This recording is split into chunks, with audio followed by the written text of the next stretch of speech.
Hello, everyone. Welcome to the Berkeley Haas Center for Responsible Business Rudolph Peterson Speaker Series.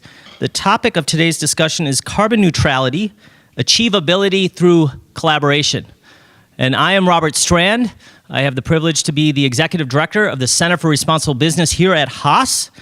And today we also mark the kickoff of our annual Patagonia case competition hosted here at Berkeley Haas. Yes! So we would like to extend a very special Berkeley welcome to participants who come from across many of the finest universities of these United States. And could I just, a show of hand and make a little noise, those of you who are participants in the competition. All right. Could you shout out the schools that are represented right now?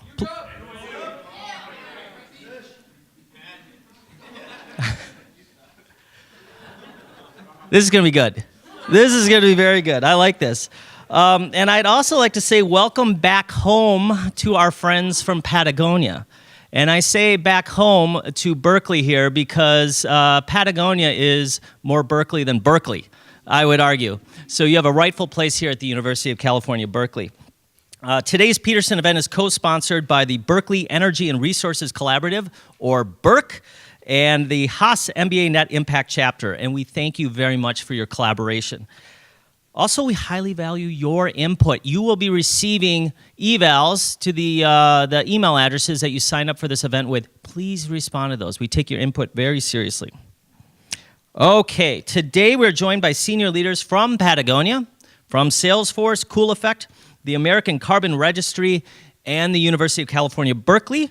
I will leave the task of introductions to my UC Berkeley colleague, Kira Stoll here. And first we have, before I turn the mic over and ask you to join on the stage here, we have a short video to show. Great to have you here and look forward to a great discussion here today. Good afternoon. Hello. Welcome and thank you everyone for being here and for having all of us here. What did you all think of that video? Pretty powerful? Yeah. It's good to see that visualization. So, Kira Stoll, I'm the Director of Sustainability here at the UC Berkeley campus, and I've been very involved in the Berkeley campus sustainability program for a number of years, and also very much engaged with the University of California system on our climate action programs over the last decade, and in particular now a carbon neutrality goal that we have. So we are going to have a conversation today with a really exciting panel of people. It's a discussion, and then we're going to have some time for Q&A at the end for you to have a chance to share some thoughts and get some responses from our panel. But what we want to do starting first is just have a chance. You did see some of the bios scrolling on the screen here. But for each of us to have a chance to say hello, introduce ourselves, and say a little bit about what our companies or our products or our focus is right now around carbon neutrality to contextualize the discussion that we're going to get into. So I've introduced myself. I'll say a few more things about carbon issues and carbon neutrality for the UC system. We do have an aggressive carbon neutrality goal across the University of California. We're aiming for carbon neutrality by 2025 from our scope 1 and 2 emissions. So that's primarily for us in the university system, our energy use. Across the UC system, we use a lot of energy. We have what I will call a natural gas problem. And so we're looking at now at what solutions that we can have to that natural gas use in the shorter term and the longer term. But we have about over 1.2 million metric tons of carbon each year emitted by the university in those scopes that we're looking at changing. And we're doing that through renewable energy investment, energy efficiency, and we also are starting to look at carbon offsets and what that will look for us. So today is about how we all can work together, collaboration, carbon disruption is huge, wicked, urgent problem, and the more conversations that we can all have about this together will be really helpful as we address it. So I'm just going to kind of go down the line here and have each of our folks introduce themselves and offer a few remarks. I'm Arjun Patney. I'm with the American Carbon Registry, and or ACR. We're a nonprofit, part of a larger nonprofit called Winrock. We've been around since 1996, and we develop standard protocols for carbon offset projects, which would then be used by project developers who want to undertake GHG emissions reduction projects. We oversee the third-party verifiers, and we issue the serialized credits on a secure registry, and then they can be transferred from one account to the other, or they can be retired against emissions. So I'm the policy director. I deal with the regulators and legislators up in Sacramento, and I also work on new market development in other jurisdictions. Most of our work is in the California Cap and Trade program, but we still do a lot of work in the voluntary market. Thank you. Hi everyone, I'm Sonia Ojor. I'm a senior manager at Salesforce on our sustainability team. Salesforce, if you're not familiar, we're a global Fortune 500 company, leading CRM provider. So you might think, what are the environmental impacts of somebody who runs their business on the internet?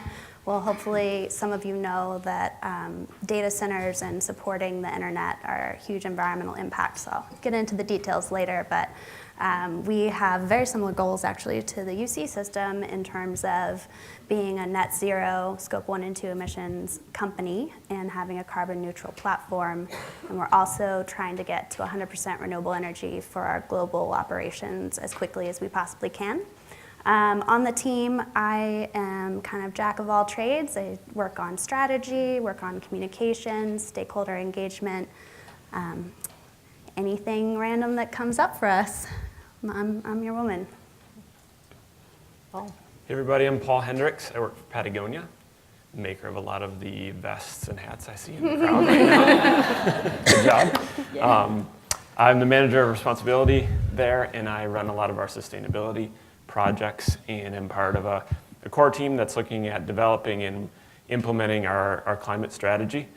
So looking at getting Patagonia to be a climate neutral company, but also looking at how we're going to mirror that with our external advocacy and political work, as well as work with our customers, and reducing the overall impacts of our business, as well as the people who interact with us as well. So. Hi, I'm Marissa DeBelwa. I'm the CEO of Cool Effect. Cool Effect is a nonprofit that was created to really shine a light on the best carbon offset projects out there. And we can get into this a bit later, but there's a real range of the 10,000 or so projects that are out there, of good ones, not so good ones.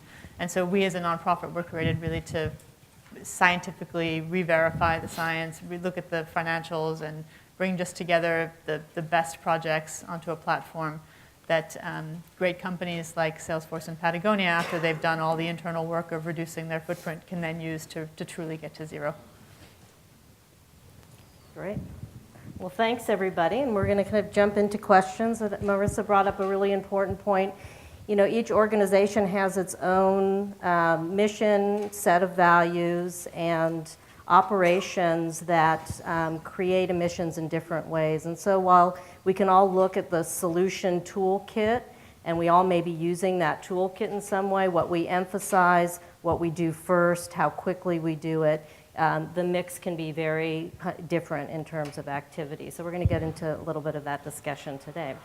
So our first kind of question, or my first question or inquiry for the panel, it's now more important than ever for companies and the government alike to prove their commitments to sustainability. Can you first talk about responsibility of companies to set sustainability goals and achieve carbon neutrality? And if we don't mind, can we start with Paul? Yeah. So I think, we're at this point in society where we're seeing the impacts of climate more and more every day. And so I think the moral imperative to take action is greater than it's ever been. And as from the business side of things, we are responsible as an industry for a good majority of those emissions. And so I think you're seeing a moral imperative on the business side of things to say, like, what, we're responsible for this change, and we need to do something about it. But I think more than ever, we're moving into creating a business imperative for that as well. And so we're at this point when businesses need to prove, and we are proving, that climate action is integral and it's not in opposition to business success. And so I think, from a national perspective, I think we have a bit of a void on climate policy. State and cities are taking the lead on that, and I think that's where businesses really need to step into that void as well. And so, we saw, if you're familiar with the We Are Still In campaign, which was, so many companies coming in saying that regardless of if the U.S. pulled out of the Paris Agreement, we're going to still commit to those targets. And so I think you're seeing that, but I think we need to do a better job, and we need to communicate that business imperative to policymakers to say that, you need to create a policy framework that we can thrive in, and that climate isn't in opposition to what you typically see as being the indicators of business health. And so I think you're at this place where businesses need to take the lead, and we need to serve as a hub, not the hub, of bringing people together, of bringing policymakers, of bringing academic institutions together, of bringing nonprofits in, and really figure out how we can coalesce as a team, because climate change is a huge issue, and I think it's, in kind of business world, it's a pretty competitive issue. We all need to address it. We can't be fighting against each other on it, and so we need to be able to work together in that framework. Sonia? Yeah, I totally agree with everything you just said. I think I would add that something that I find really interesting is that the average lifespan of companies has decreased dramatically over the last several decades. If you look at the S&P 500, the average lifespan is less than 20 years. So when I think about the C-suite, the CEO, board members, and what they should be worried about, they should be very worried about that number. So it's becoming harder than ever to make it as a business, regardless of environmental factors. It's becoming harder than ever to make it if you look at resource constraints and talent constraints rather. So it's all a part of the same pain point of company leaders trying to remain relevant over the long term and trying to become resilient and nimble and innovative. So I think those are the conversations that we're having, especially in the tech community. We're hyper-focused on how hard it is to attract top talent, and we're hyper-focused on innovation. And so we see sustainability coming into play. I think we all would have an example of a way that sustainability has created a new innovative approach, and there's a lot of really interesting clean tech. What we're seeing, our investor relations team are reporting back to us, is investors are really driving a lot, especially around transparency and disclosure. So we hear from IR that when they talk to investors, ESG, environmental social governance, is one of the top topics that investors are bringing up.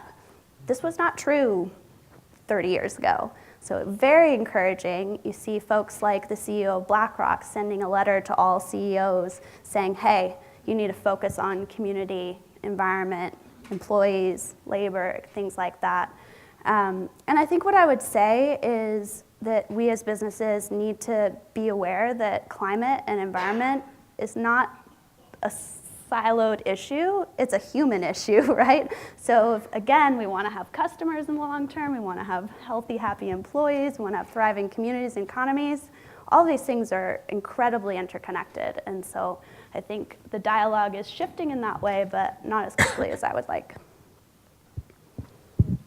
So, kind of thinking of this policy-related, issue and the role that business can have in terms of moving policy forward, maybe we could have a little bit of a discussion around what would that policy look like? How can you drive it? How does that policy relate to your business case as well? But before we kind of get into the business aspect of it, maybe, Arjun, you can talk a little bit about your experience with policy at the level in the projects that you're working on and how that's really connected to moving forward, and maybe some of the issues that may get in the way of business driving policy. Sure. I mean, as I mentioned, most of our work is in the California Cap and Trade program nowadays, and so there, if every jurisdiction followed the leadership that California demonstrates, we'd be in a much better place. Not to say that all governments should do it the exact same way, but I mean, the key elements would need to be there for setting declining absolute targets and having some mechanism in place that allows entities that it allows emitters to align their decision making and their actions with a low carbon future. That perfect world doesn't exist. So we have leading companies who are trying to push the envelope forward. There's some examples of where collective industry leadership is helping to drive policy. And one that comes to mind that I would highlight is in the area of international aviation, where you have, under the auspices of the International Civil Aviation Organization, an agreement to limit CO2 emissions from international flights. And the airlines, they back this agreement and they're behind this. And I mean, it's in fairness, that's a reaction to the threat of regulation that came a few years ago from the EU. But in any case, they're pushing this forward, and so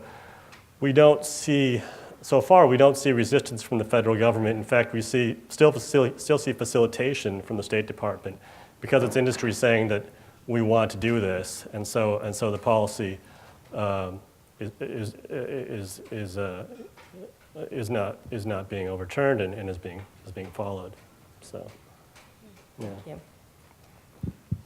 So Paul, you want to talk a little bit more about the business case and its relation to policy and government? Sure, yeah. I think at a high level, we certainly are all pushing for governments to come in and set larger emissions targets and policies that enable that. But I think if you look at the core issues of what's driving emissions in the first place, it's one of the big things, I think, is that in the US, the fiduciary duty of managers is to maximize shareholder returns, right? So there's a financial incentive towards business managers and decision makers. In places in Europe, and Robert, you've done a lot more studies in Europe as well, like part of the charge of decision makers from a fiduciary perspective is to also balance environmental and social concerns when you're looking at decision making. And like, how cool would it be if we here in the United States didn't have to continue to try and push and prove that looking at sustainability is good for the bottom line, the economic bottom line, but if we had that kind of like those gates were lifted off and we had the ability just to charge and go forward with it, I think we'd finally see the type of really radical change that we need to see in society. And so I think that's one of the biggest things that I think businesses need to continue to push policymakers is, we need to work on signing for RPS standards and everything like that, but I think we really need to really think about how we can change that investment structure. And we were on a conference call with the BlackRock folks, and they're pushing hard on that. And they're coming out with some white papers to prove that sustainability, environmental and social issues are directly related to economic performance. And you're seeing groups like Danone, who's a big conglomerate making a bunch of food. They just became a B corporation, and they shot us a note the other day and said they're actually getting favorable lending rates now because they're a B Corp. So you're seeing industry, and nonprofits and everyone working on this, but we just really need that policy, curtain to be lifted a little bit so that we can kind of hit the track and start running. Something I just might add to that because you mentioned BlackRock and ESG reporting, an element of that is also this transparency and verification. And so I'm not going to suggest that would get us as far along the path as government regulation would, but to a certain degree, there's, that helps make sure everybody's on the same playing field, and then leaders like yourselves, I would suggest, you also enjoy competitive advantage, for being able to separate yourselves and the quality of your actions from others as well. Yeah, absolutely. We're trying to work towards investor-grade information on social and environmental topics, and I think there is a role for government in that. My understanding is that India now requires that reporting from all corporates. That would be a blessing to have somebody say, for once and for all, here's the reporting framework, stick with it, everybody's going to do this one, this is where the information's going to live. Marissa, your projects are all over the world. How are you seeing kind of the things on the international front in terms of policy and? Yeah, well, policy-wise, I mean, the EU is just way ahead of us. China is obviously putting in a cap-and-trade market, so that will change things in China as well.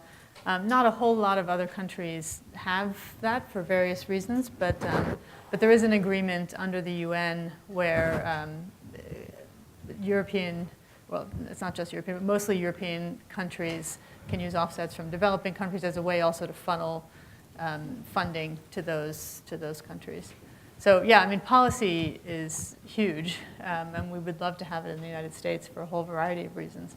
Even also from the offset front, as I was mentioning, there's a wide range of quality of offsets. So people who do, it's very hard to distinguish today between a great company like Salesforce and Patagonia, and I'm not just saying this because they're on the panel, they're absolute leaders in sustainability, and other companies who are kind of making the noises and greenwashing, and they're doing that both in reducing the emissions from their own operations, but then also in the quality of the offsets that they purchase. So as I mentioned, there's a huge range, and some people are looking for really doing the due diligence to figure out what the absolute best offsets are, and some people are just buying whatever's cheapest and racking that up and sending it out to shareholders. So yeah, we really could use some standardization across all of those lines, and it would be helpful to companies, it would be helpful to individuals, it would be helpful to everybody. Great. So kind of bringing it back to kind of what you do in your businesses, what are the packages or the toolboxes of solutions that you're looking at now, including carbon offset projects? But I think some of the audience would like to hear some of the ways that you're improving your own operations, things that have surprised you perhaps, or solution areas that you think are really promising would be probably very interesting. And I'm sure in this group too, hearing a little bit about areas you think that you're being really innovative around those. So, Sanjay? Sure. Salesforce, we've developed a strategy from the sustainability team to avoid emissions first and foremost. I think that was similar to Patagonia's strategy. I think we're probably very aligned, and so are most leading companies in terms of the environment. The best option is to just never produce those emissions. So for us, what that might look like is choosing to site infrastructure, a data center, on a cleaner energy grid so that we have fewer emissions and we're taking advantage of the great work that utility or locality has already put in place. Or it might look like sourcing Energy Star equipment for our offices, which we do to make sure that we're starting off baseline at a great place. Once we feel like we've avoided all that we can, we look again for more low-hanging fruit, efficiencies, things like that. Because we do have a renewable energy target, and we feel like as a cloud leader, we have a responsibility to help move the cloud towards being completely run by renewable energy. We try to do as much as we can with renewable energy projects. We've chosen to do what are called virtual power purchase agreements, and this is a great solution for companies like Salesforce that don't own our infrastructure. We only own one building, and it's actually not the Salesforce Tower. It's another building here at HQ, but we don't own any of our data center facilities or any of our other offices, so direct power purchases are challenging. And we also participate in green tariff programs. San Francisco has an amazing green tariff program. If any of you live there, you should sign up. It's called Clean Power SF. I'm a renter, and I'm a part of it, and I get 100% renewable energy. But then what gap remains? We're always going to have some emissions that are not from electricity consumption. We filled that gap working with Cool Effect to have really high quality carbon credits. So we're absolutely in support of carbon credits being a part of the solution, but it should be a part of the portfolio, and we're trying to narrow down that gap that we're filling with carbon credits as much as we can by doing really impactful renewable energy purchases. Do you have a preference for the type of renewable energy that your data centers are Yes. powered by? Yeah, we have a strong preference. So what is best practice is to have the renewable energy be additional, which means that it's new. Someone else hasn't developed it already, and you're just taking the kind of environmental accounting benefits of it. So we've helped the projects I mentioned, we helped to build net new wind projects in Texas and West Virginia. And those were really exciting to us because they were on the same electricity grids as we had major electricity load. And West Virginia in particular was very exciting because, as you probably know well, it's coal country. So adding wind there is very impactful compared to, say, bringing it to California, although renewable energy is always great. So we look for additionality, proximity, and then we're looking for the business case as well. So we're looking for projects that have minimal risk, that are with really reputable developers and partners, and that we feel like will have a good kind of financial outlook in the long term. Thanks. Paul? Yeah. I think if we're going to move towards a climate neutral economy, a lot of behaviors are going to have to change.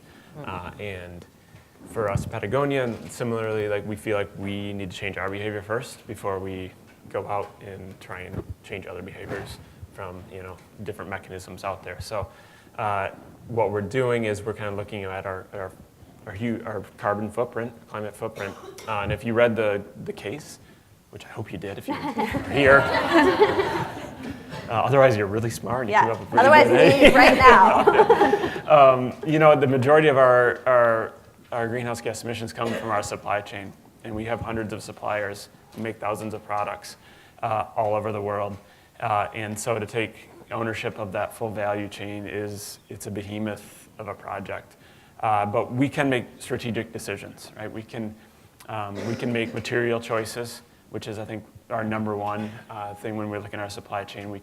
We're switching towards becoming all of our synthetic materials being recycled inputs, right? That significantly reduces the greenhouse gas emissions with that. We're looking at moving our naturals, so the cotton, the hemp, the wool, towards being farmed on agricultural land that is we call using regenerative practices, so it's sequestering carbon. But it also, those are really good business decisions because we're driving now. We're working with a coalition of other companies that are also doing that. But sometimes those decisions, the behavior change, impacts your business in ways that there's a real push-pull, right? So I think it was in the case too, they mentioned that there's this technology called solution dyeing, which is essentially where you take all the yarn and you dye it in one big vat and then you can extrude it into the material. And you do that versus having material come out in kind of a plain color and then dyeing it. And so the second way of doing things, you're able to come up with a lot more colorways, right? Every season you can change it. But if you do it in the solution dyeing, it can reduce greenhouse gas emissions by a huge percentage.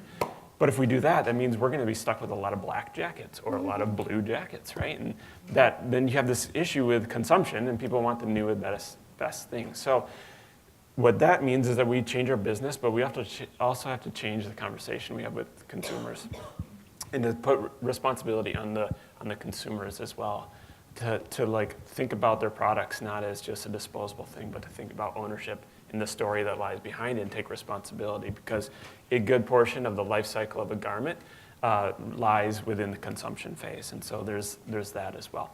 But then similarly, when we look at our own operations, we're moving towards 100% renewable electricity. So we're looking at on-site as much as possible.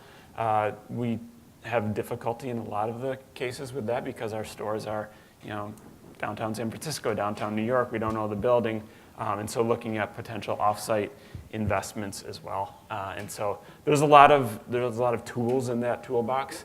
Full disclosure, we have not. For a couple of years we bought offsets, but we stopped doing that just because we weren't completely sure about the additionality, the reliability. I think at that time that decision was made, folks like who are on this panel are making sure that's becoming more robust. So we know at some point we're not going to be able to reduce our demand. And so an offset mechanism is going to be part of that. We'd like to have that be an in-setting mechanism where it's related to our business in some way, shape, or form.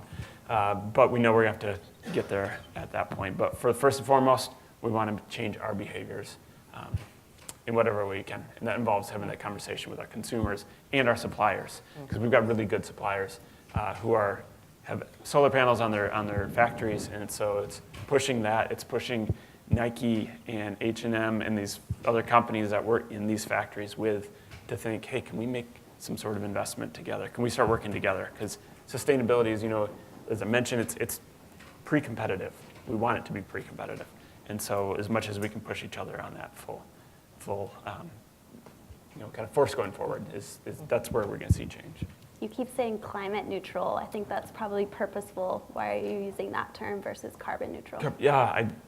We're working through that conversation too. I think carbon neutral is, it's used, right? Carbon's not the only greenhouse gas, but it's always referred to as CO2e equivalents.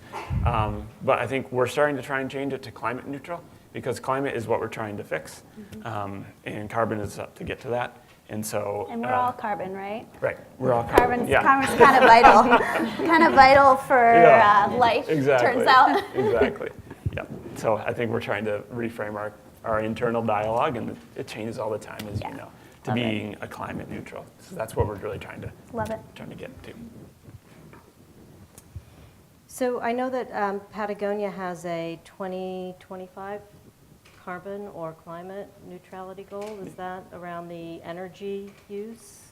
Yep. So right now it's looking at electricity, that is historically, but why we're partnering with Berkeley on this case competition is we want to push that to be a full scope 3 value chain goal, because we feel like that's what it takes to make some difference in this world.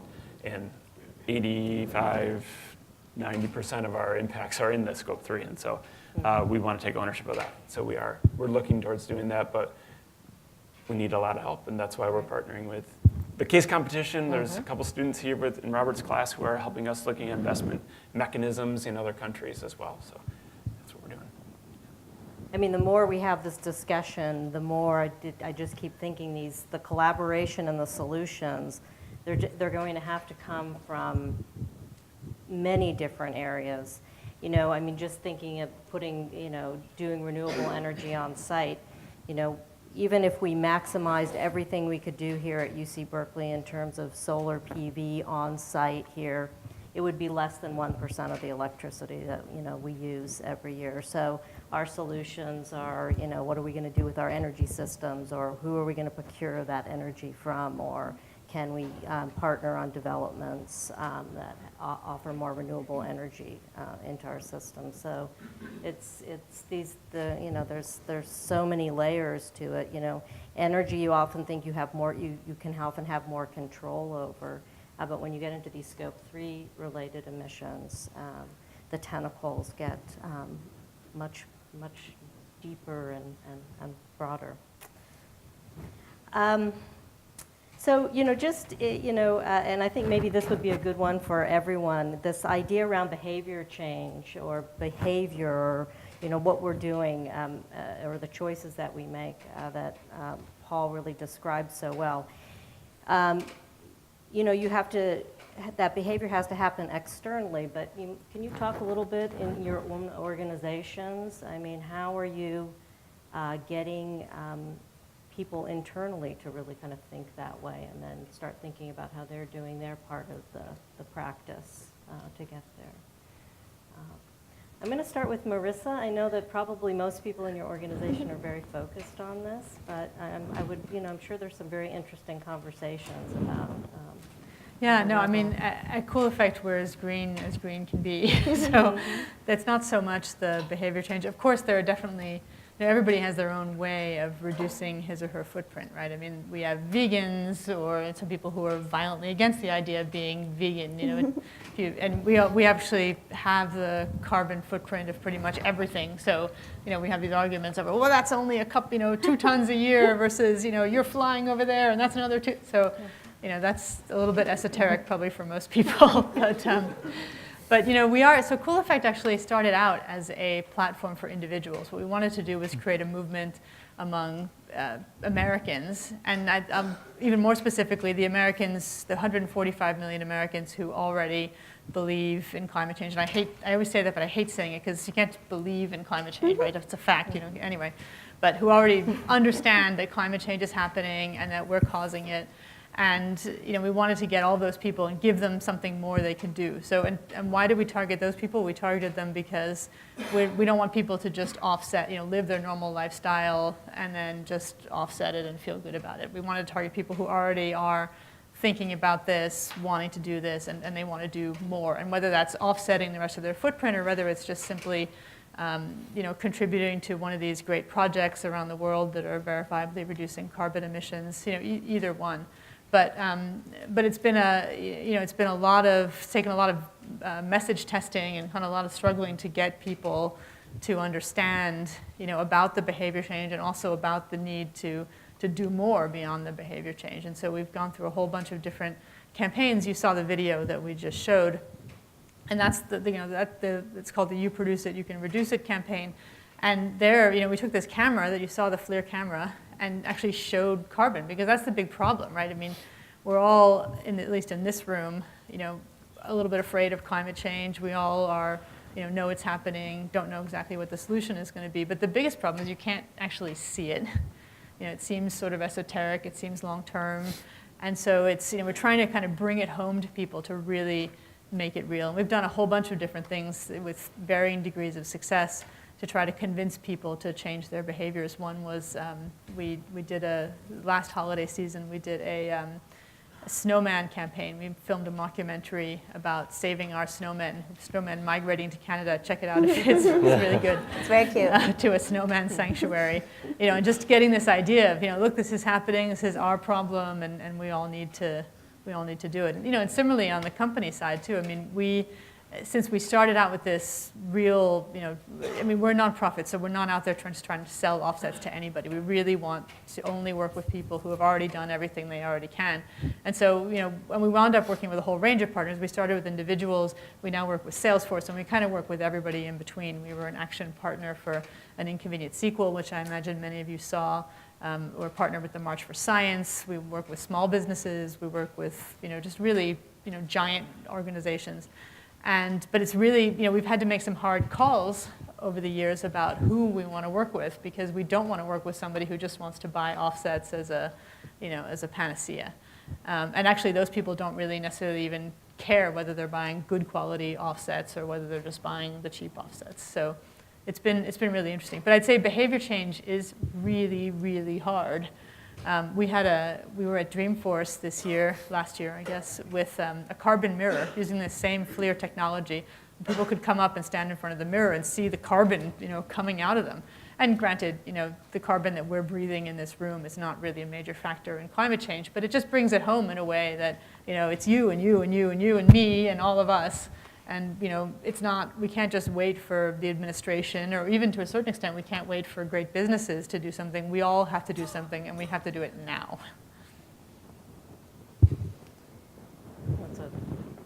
It's a great note about kind of our individual actions. So just really briefly, Paul and Sonia, how are you seeing the culture in your businesses or in your supply chain or people that you're working with? How are you seeing those shifts in positive ways, or sticking points that we'd want to think about? Paul? Yeah, I think we're fortunate at Patagonia that most people know the mission of Patagonia when they come and work, and they want to work, because sometimes we're more like an environmental nonprofit than we are an actual company. So I think we're very fortunate. But I think for all of you who are going into business, starting businesses, the only reason we're at this point is because the Chenards from day one kind of set that vision and built it into the DNA. And can't emphasize how important it is to build into your DNA what you stand for as a company, because then everyone's going to come along and be a part of it. And so then it's just enabling people. Right? It's like, okay, everyone wants to do the right thing and wants to change, and I think it's then enabling folks. Like, yeah, we have a sustainability team, but the impacts of our full footprint rely on so many other teams. And like I've got a friend who he works in our forecasting team. So it's like, okay, we looked at this last year, we sold X amount of units, and so then he goes out and forecasts how much material do we need to buy. And if he messes that up, like if he orders way too much, then all of a sudden that's a huge carbon footprint associated with that. And so I think having people understand how every role in the company facilitates, environmental sustainability and impact reduction is so important. That it's not just one person, it's not just the CEO, it's every single person who touches it. It's the people who are marketing, right? If they communicate well on the importance of keeping a jacket around longer, like that's going to have a significant impact. So I think that's one thing that I think we're seeing is that sustainability and that this environmental thinking is starting to diffuse. Now, I know like a lot of other companies are the same way. It's like, yeah, there may be a consulting arm of sustainability, but it's got to be in everyone's DNA who is working there. And to give people ownership in what they're doing is really important. Yes. We're different. We're technology company first and foremost. We weren't founded with a specific environmental charter, although one very fortunate thing was that moving to the cloud versus on-premise servers and local infrastructure is way better for the environment. But now cloud is kind of the way of business, so it's becoming less and less of a leadership position to throw things on the cloud. And I'm sure you've all heard in your business courses how much information we're producing in an hour. We're producing more than we did for decades. So this is a serious environmental challenge. And I think what's so interesting about Salesforce is because we are this cloud leader, because we are in not in Silicon Valley, we're in the Silicon Valley ethos and the tech and innovation space. We've been on the forefront of this conversation of people understanding, and I think a lot of people still very much don't understand, that when you go store all your photos on Google's photo platform, that actually has an environmental impact. If you archive all of your emails instead of deleting them, environmental impact. If you watch some cat videos for hours, environmental impact. Not that any of you would ever watch cat videos. So we've been a part of that conversation, and I think we want to the behavior change point, we want to be a part of defining what green coding is. There are more efficient ways to code your algorithms and products. That's really interesting. The less processing required from an infrastructure standpoint is, again, better for the environment. So there's all super uncharted territory that we're just starting to tackle as the business community around the world that are going to be game-changing, and we need to figure these out ASAP. And then I think the other thing that's really coming into play is IoT, the Internet of Things. So finding energy inefficiencies, being able to respond in real time, being able to modify, say, how the HVAC system in this building is working based off of how many of us are producing body heat in this room immediately, things like that. I know I'm getting a little bit off topic, but that's kind of the world we're living in. And so fortunately, because we live and breathe innovation and we have very innovative executives, there's this culture of being able to take on new challenges, and we were founded with a really deep commitment to philanthropy. And while I don't see what my team does as philanthropy, certainly it attracted great people who felt like they wanted to be a part of a company that stood for something. So typically when we go to talk to a business partner, they're very open. They might not be informed, but they're very open. But it is challenging. Not everybody wants to find an hour of their time that they're not directly compensated for to collaborate. But what we try to do is, again, bring it back to all of the business reasons that we discussed and give them something interesting to work on. I think We're very fortunate to be tackling these super interesting challenges that we feel like matter every day. Not everyone's job looks like that. I think one of the best examples is our SEC filing team. We've recently been working with them to integrate more social governance environment information into our 10K and our proxy statement and things like this. And they are so excited about this work. They're like raring to meet with us. They're just super gung-ho, and they've told us that this is the favorite project that they've ever worked on. So I think that's an angle to get people is, how can they show up and innovate and be leaders in their own space, whether that's accounting, marketing, product development, et cetera. And Kira, should we go to We should, yeah. some questions here from the audience? So please, who has a question? Who has a question? Right over here. And if you kindly say your name and where you're coming from, you're kind of giving it away there, but please. My name's Lindsay Gordon. I'm from the University of Washington in Seattle, if you can't tell by the purple. And my question would be, when you're talking about kind of integrating behavioral change, there's a lot of ways to do that. And one that I've come across in my research is the integrating of a social cost of carbon and changing the decision rule at the source of where you're making this decision and addressing scope 3 emissions in the form of embodied carbon. So for the two businesses, I'd be curious as to if that's something you've considered and the verdict that it came, and for the nonprofits, if that's something that you've considered helping to support. Probably have a more interesting example or answer for this, but it's not so much relevant for us since we don't have a physical product, but we have done the life cycle analysis of our product, and we've mitigated all of those from sourcing servers to running data centers to the use phase of our end user charging their phone or their laptop and getting online to use Salesforce. So it's certainly something we think about, and by committing to be a net zero greenhouse gas emissions company, we are essentially instituting an internal price on carbon. So that's been very helpful as well in the behavior change and the commitment. So we now have a very clear equation. If we avoid this through XYZ, through renewable energy or efficiencies, we know that we're going to not have to pay that offset price at the end. So that's been helpful. I'm not sure people are quite ready to talk about embedded carbon. It's like the calorie signs on fast food menus. Like, has that really done anything? I don't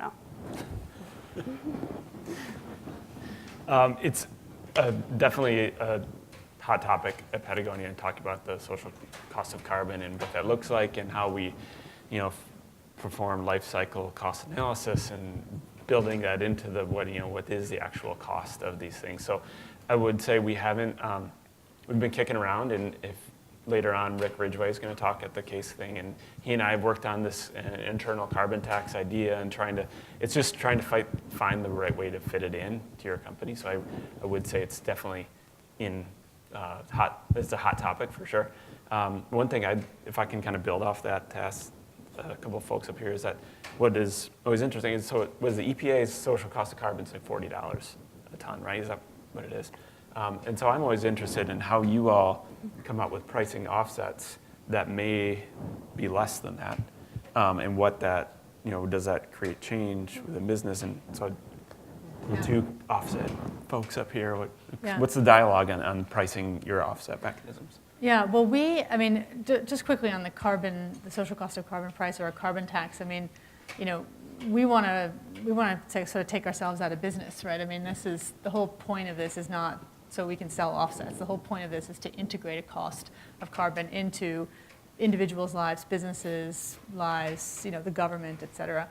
But the costs, we did something that was actually pretty revolutionary for the offset market, which was, and if you go to our website at cooleffect.org, you'll see that each project has its own specific cost. Mm-hmm. And we take a fee, 9.87%, and that's listed there, but there's an actual cost per project. And this is not, if you're a business, it's very hard to get to the actual price of what you're paying for offsets. And what we did is, we went to we do this huge scan of projects, and we continue to do a huge scan of projects. and we find the projects, and we do not only another scientific due diligence, but we do a detailed financial due diligence. And I should say, actually, I'm a former investment banker with an MBA from a school not far from here, which will remain nameless. But and so we go through and we look at the financial models of these projects, and we understand what their costs are, and we understand what they need to go back and continue to not only continue their great work on the science side, but also a lot of these projects reinvest in the project and also reinvest in the community. So we strive to find what is a fair price for these offsets, and that's how we price them. So understanding where their model is and understanding what they need to continue to grow. And we've had conversations with Salesforce actually just recently about some of these projects, because obviously there's a tension. Salesforce wants to pay less, and we are very honest about, well, here's the range below which you really can't go, because it's going to be bad for the project, and that's not really going to be good for you in the long term. And they've been very receptive to that. But so we actually don't. I mean, the EPA cost of carbon of $40 doesn't really come into it for us. I think in the market as a whole for offsets, there's this terrible lack of transparency. And if you look at just some of the other brokers or even some of the websites that are up there, everything, for example, they'll have 15 projects and they'll all be priced at $10 a ton. I mean, now how can that be, right? One project is in rural Africa, one project is in Washington. They just don't have the same cost base, so it's just impossible that they should be the same price. So there's some, money is getting lost there somewhere, and you'll never really quite know where. So, that's how we set it. It's kind of a cost basis for our pricing. But, I totally agree with you that we need an overall cost, a carbon tax. And actually, I was in DC on Friday and Saturday for the March for Science and met with some counterparts in DC, and apparently it looks like there might be some Republicans about to bring a carbon tax bill to the floor. Not that it'll pass, but it's a good first step. Yeah, I'll add to that as well. I mean, as an offset project registry and sort of the body that's acting as kind of the bank, we're not party to the transactions and we don't set the prices. But I do think that our work can help to bridge the gap with allowing for payment for that carbon differential.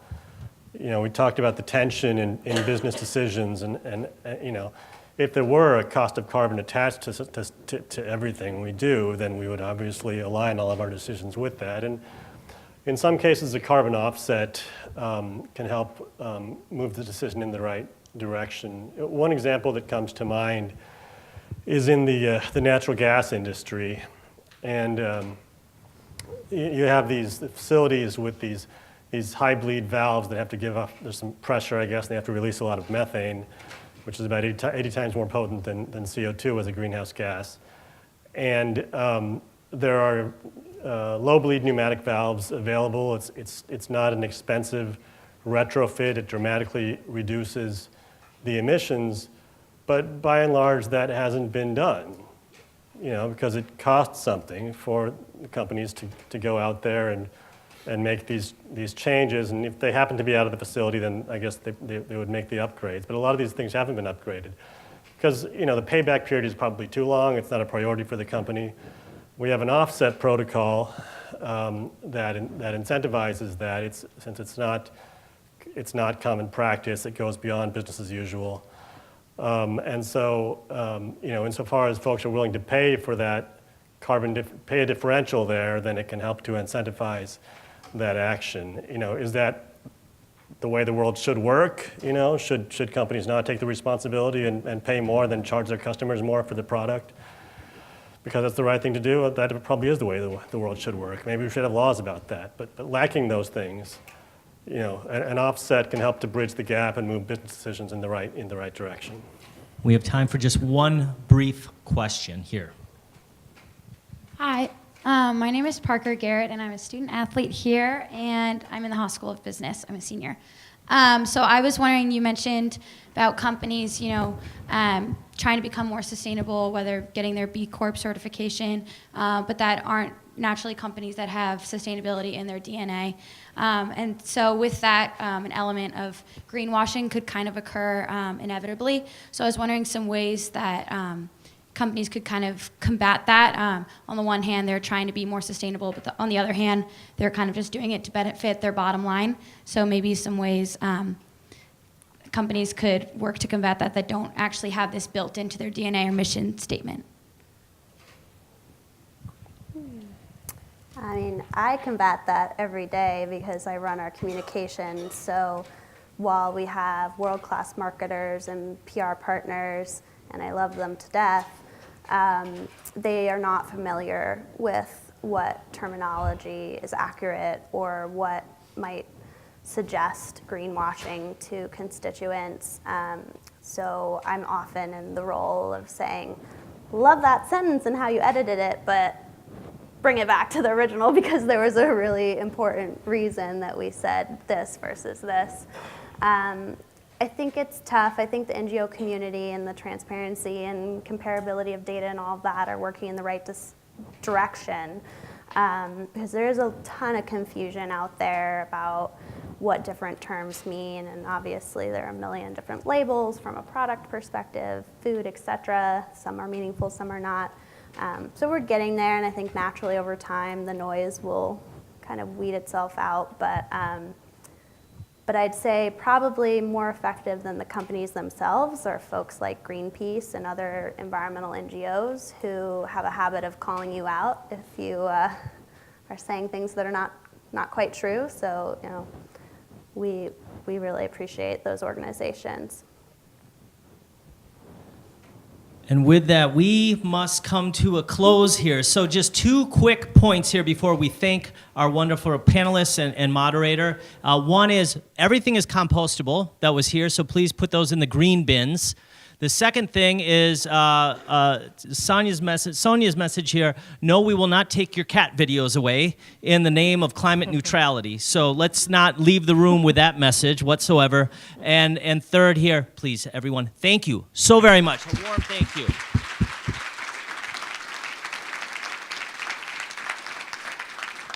And welcome to Berkeley, everyone.